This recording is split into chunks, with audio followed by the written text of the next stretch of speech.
సంక్షేమ సంఘం అని పెట్టి గత 25 ఏళ్ల నుంచి నా తెలంగాణ బిడ్డలు గల్ఫ్లో ఏ విధంగా చచ్చిపోతున్నారు, ఎన్ని లక్షల మంది చచ్చిపోతున్నారు, అసలు అటువైపు ఎవరు చూస్తలేరు, ఏ ప్రభుత్వం చూస్తలేదు, భారతదేశమే చూస్తలేదు, హ్యూమన్ రైట్స్ కూడా చూస్తలేవు అనే ఆలోచనతోటి ఎన్నో శవాలను అక్కడ నేను పనిచేస్తూ నా కష్టార్జితంతో పంపిస్తూ తెలంగాణ ఏర్పడితే కానీ ఈ మా బతుకులు మారవు అని చెప్పిన మేధావులైన జయశంకర్ సార్ను మరియు పాసం యాదగిరి అన్న లాంటి వాళ్ళను ఎందరిలో తీసుకెళ్లి మొట్టమొదటి సిరిసిల్లలో ఒక సభ పెట్టి గల్ఫ్ బాధితుల సభను పెట్టి అక్కడి నుంచి నేను కూడా ఒక ఉడతా భక్తిగా నా పాత్ర ఈ సమాజంలో ఒక యువకుడిగా ఉండాలి అని భావించి నేను ఏది ఏనాడు ఆశించలేదు, అది పాసం యాదగిరి అన్న కూడా తెలుసు.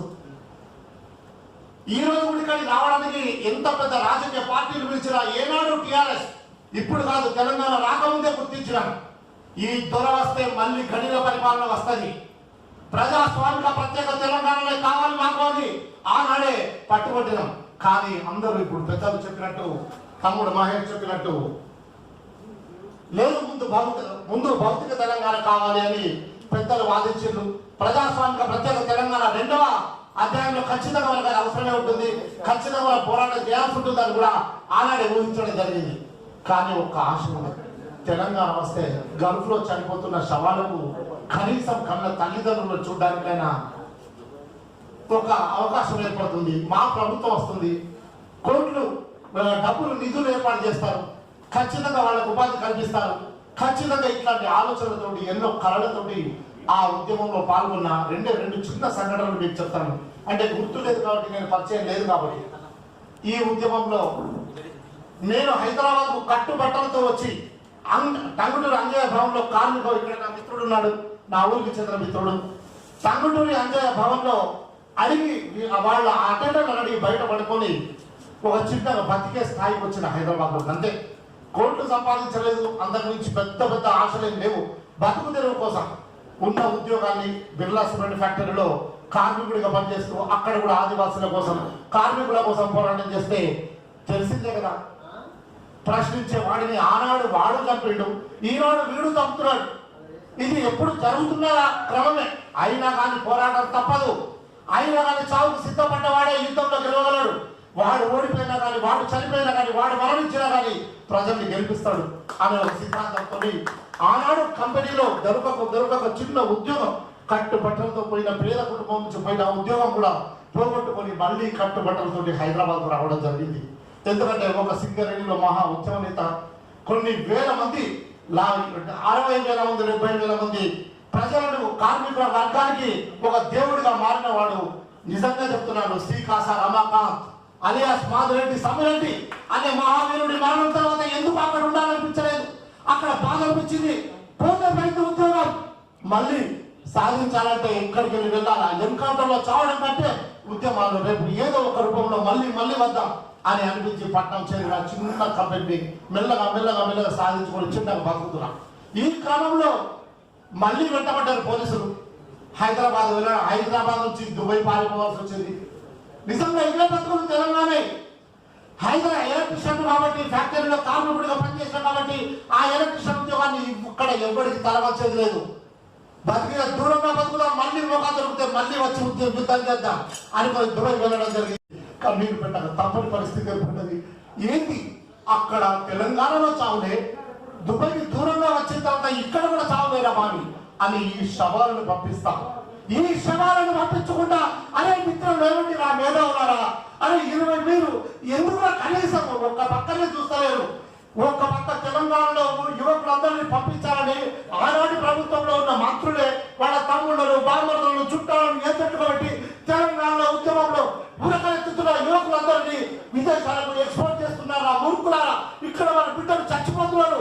ఇది వినండి, ఉద్యమం చేయడానికి యువకులు లేకపోతే ఉద్యమం ఎట్లా సక్సెస్ అవుతుంది? ఆనాడు జరుగుతున్న ఉద్యమం భూస్వాలకు వ్యతిరేకం, భూస్వాములకు వ్యతిరేకం. అందుకని చెప్పి ప్రభుత్వాలు అన్ని ఒకటే బాట పట్టించిన వచ్చినాయి. బొంబాయి నుంచి ఏజెంట్ల వల్ల తెలంగాణ మీదనే, భారతదేశం నుంచి బీహార్ నుంచి ఏజెంట్ల వల్ల తెలంగాణ మీదనే ఎందుకు జరుగుతున్నది ఈ కుట్ర? ఈ కుట్రను నేను ఈ ప్రపంచానికి చెప్పాలా? నా వాళ్ళు చచ్చిపోతున్న ఈ చావులను ఈ సమాజానికి చూపెట్టాలనుకున్నా.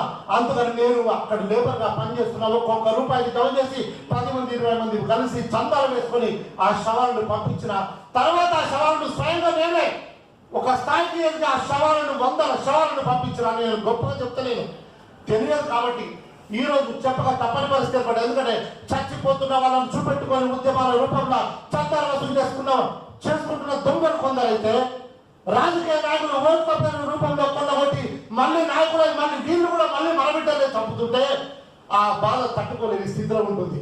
అందుకని ఆ శవాలని తెలంగాణ ఉద్యమంలో ఒక శవ చైతన్య యాత్రలుగా తీసుకొని తిరగడం జరిగింది. నా వంతు సమాజంలో ఒక యువకుడిగా నా వంతు పాత్రను పోషించడం జరిగింది. అదే మాత్రం ఎదిగిన తర్వాత కూడా ఢిల్లీలో జరిగిన ఉద్యమంలో వింటారని నాకు తెలుసు, ఆ ఢిల్లీ వచ్చిన వాళ్ళందరికీ తెలుసు, పల్లె రవణకు తెలుసు, వీళ్ళందరికీ తెలుసు. ఒక తెలంగాణ అక్కడ ఉన్న రిపోర్టర్స్ కానీ మన టీవీలో పనిచేస్తున్న వాళ్ళని కానీ ఒక వ్యక్తి ఘోరంగా అక్కడ తన పలుకుబడితోటి చాలా పెద్ద రాజగోపాల్కు కుడిభుజం లగడపడి రాజగోపాల్కు వాడు అక్కడ మన వాళ్ళ ఉద్యోగాలు చూపిస్తున్నాడు. రాత్రి ఏదో ఒకటి మనం చెయ్యాలి, మళ్ళీ వేడిని పుట్టించాలి అనుకున్నాం. 5 నిర్ణయం తీసుకున్నాం. తెల్లవారి ఆ వ్యక్తి మీద 1 కిలోమీటర్ దూరం దాకా దాడి చేసుకుంటూ తన్నుకుంటూ తల్లిగా నేను ఒక్కడినే అని చెప్తున్నాను. నాకు సహాయపడ్డది నమస్తే తెలంగాణ యువకుడు సాయి కుమార్ అనే నిజామాబాద్ యువకుడు. ఇది ఒక సత్యం. అదే మాదిరిగా ప్రొఫెసర్ జయశంకర్ సారు చనిపోయిన రోజు మీకు తెలుసు, ఒక మంత్రి కారు భయంకరంగా విధ్వంసం చేయబడ్డది. 70-80 కిలోమీటర్ల స్పీడ్ లో వస్తున్న కారు ఎదురు తిరిగి ఇద్దరు యువకులు మాత్రమే దాన్ని ధ్వంసం చేసిండు. ఆ యువకుల్లో నేను ఒక్కడిని, నా మిత్రుడు అక్కడికి వెళ్ళి పారిపోయిన పోలీసులు దెబ్బలు తట్టుకోలేకపోతే. అంటే ఒక వ్యక్తి ఎదిగినా కానీ తన జాతిని, తన పల్లెను, తన దాన్ని మర్చిపోలేని నిజమైన ఉద్యమకారుడు అంతే. అందుకని చెప్పి మళ్ళీ ఈరోజు బాధ అనిపిస్తున్నది. ఆ శవాలు అక్కడే ఉంటున్నాయి. ఆ శవాలకు ఇవ్వాల కూడా దిక్కులేదు. అక్కడికి వచ్చిన కేటీఆర్ గారిని మళ్ళీ అక్కడ పట్టుకొని దుబాయ్లో నేను ప్రశ్నించడం జరిగింది. అంతర్జాతీయ సదస్సు ఇన్వెస్ట్మెంట్స్ తెలంగాణకు అని చెప్పి శ్రీ కేటీఆర్ గారు ఐటీ శాఖ మంత్రిగా అక్కడికి వచ్చిండు. అన్న 1000 మంది దుబాయ్లో ఉండి ఎంతమంది ఉన్నారో తెలుసా అసలు మీకు? 20 లక్షల మంది తెలంగాణ యువకులు గల్ఫ్ దేశాల్లో మగ్గిపోతున్నారు. ఆ 20 లక్షల మంది బిడ్డలు వాళ్ళ భార్యలు 20 లక్షల మంది కట్టికి రెప్పలా ఎదురు చూస్తున్నారు. ఎప్పుడు వస్తారు డాబడతారని తల్లిదండ్రులు ఎదురు చూస్తున్నారు. ఖర్చులో పడాలన్నా నా కొడుకు వస్తాడా రాడా అని. 20 ఏళ్ళు పనిచేస్తున్నారు ఒక్కొక్కళ్ళు సీతాలు లేకుండా ఇల్లీగల్ గా కలివెలిగా. 20 ఏళ్ళ నుంచి ఇంటి ముఖం దేశం ముఖం చూడని వాళ్ళు ఇప్పటికి 1000 మంది 100 మంది జైలులో అక్కడ మగ్గుతూనే ఉన్నారు. ఇప్పటికి రాని వాళ్ళు ఉన్నారు. ఇవి నేను ప్రభుత్వానికి చెప్పాలా? ఇవి నేను ప్రభుత్వం దగ్గరికి తీసుకెళ్లాలా? నా దేశం చూపెట్టాలా? స్పందిస్తారేమో అనుకున్నా, ఎవ్వరు స్పందించలేదు. తెలంగాణ ఒక మార్గం అనుకున్నాం. ఆ తెలంగాణ ఉద్యమంలో ఆ గల్ఫ్ కార్మికుల్లో ఒక తెలంగాణ అక్కడ కూడా ఒక అసోసియేషన్ కావాల వరకు అని చెప్పి నాకున్న దాంట్లో 1 లక్ష రూపాయలు డొనేషన్ ఇస్తామా, మీరు ఇక్కడ పెట్టుకుని ఎందుకంటే నేను ఎప్పుడు అక్కడ ఉన్నా మళ్ళీ వెళ్ళిపోతా అని చెప్పి 1 లక్ష రూపాయలు 15 ఏళ్ల క్రితమే అక్కడ డొనేషన్ ఇచ్చి గల్ఫ్ తెలంగాణ కల్చరల్ అసోసియేషన్ వాళ్ళు కల్చరల్ అసోసియేషన్ పెట్టుకుంటామంటే లేదు Gulf Telangana workers and welfare association, cultural association and welfare association అని పెట్టాలి అని చెప్పి అక్కడ ఒక బహిరంగ సభని పెట్టించడం జరిగింది. అక్కడ మాట్లాడడానికి ఒక్క తెలంగాణ పారిశ్రామికవేత్త ముందుకు రాలేదు. ఆ రోజు రసమయ్యి బాలకిషన్, దేశపతి శ్రీనివాస్ వీళ్ళందరినీ అక్కడికి పిలిపించడం జరిగింది. ఆ రోజు సభలో మాట్లాడడానికి ఒక్క ఎన్ఆర్ఐ కూడా ముందుకు రాలేదు. ఆ రోజు ఆ సభలో నేను ఒక్కడిని మాట్లాడిన గొప్పగా చెప్తలేను.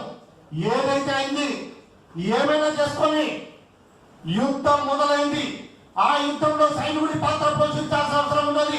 అసోసియేషన్ పెట్టుకుంటామంటే లేదు Gulf Telangana workers and welfare association, cultural association and welfare association అని పెట్టాలి అని చెప్పి అక్కడ ఒక బహిరంగ సభని పెట్టించడం జరిగింది. అక్కడ మాట్లాడడానికి ఒక్క తెలంగాణ పారిశ్రామికవేత్త ముందుకు రాలేదు.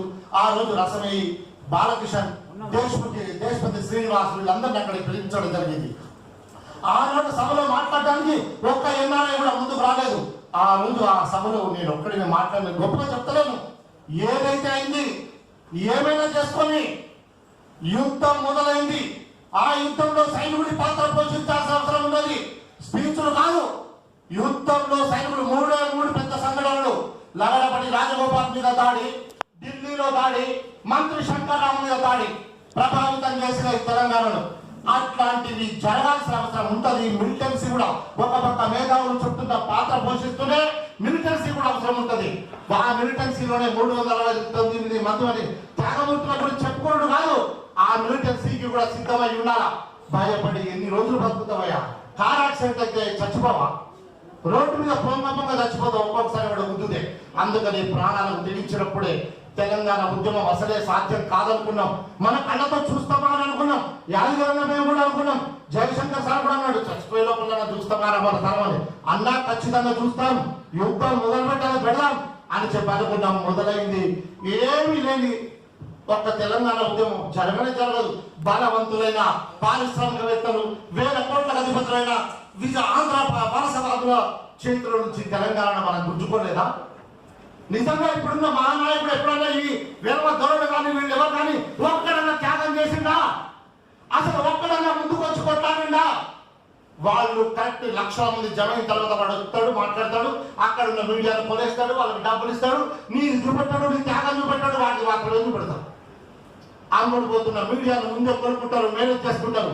అందుకని నిజమైన ఉద్యమకారులు చనిపోయిన వాళ్ళనే స్మరించుడు కాదు, బతికి ఉన్న వాళ్ళని కూడా నిజమైన ఉద్యమకారులు, ప్రాణాలకు తెగించిన వాళ్ళు, తమ బిడ్డలు బాగుండి బతుకమ్మ కూడా క్షేమంగా ఉండగా కూడా ఈ ఉద్యమానికి నేను అంకితమవుతా అని అనుకున్న వాళ్ళు లక్షల మంది ఉన్నారు. ఈ రోజు 20 లక్షల మంది గల్ఫ్ కార్మికులు కన్నీరు మున్నీరైతున్నారు. వాళ్ళ మనసులు గాయపడ్డాయి. అక్కడ 20 లక్షల మంది, ఇక్కడ 20 లక్షల మంది భార్యలు, 40 లక్షల మంది. ఆయనకు అమ్మాలన్న, ఈమెకు అమ్మాలన్న, ఇంకో 80 లక్షల మంది. కోటి మందిని ప్రభావితం చేస్తుంది గల్ఫ్ సమస్య. పోదాం గల్ఫ్ గ్రామాలలోకి, మళ్ళీ కమిటీలు వేయండి, మళ్ళీ జేఏసీలు నిర్మించండి, మళ్ళీ ఉద్యమం మొదలు పెట్టండి. మీ వెంట మా వంతు పత్రగా ఆనాడు ఉన్న ఈనాడు కూడా ఉంటాం. ఖచ్చితంగా మనం పాత్ర కూర్చుంటాం.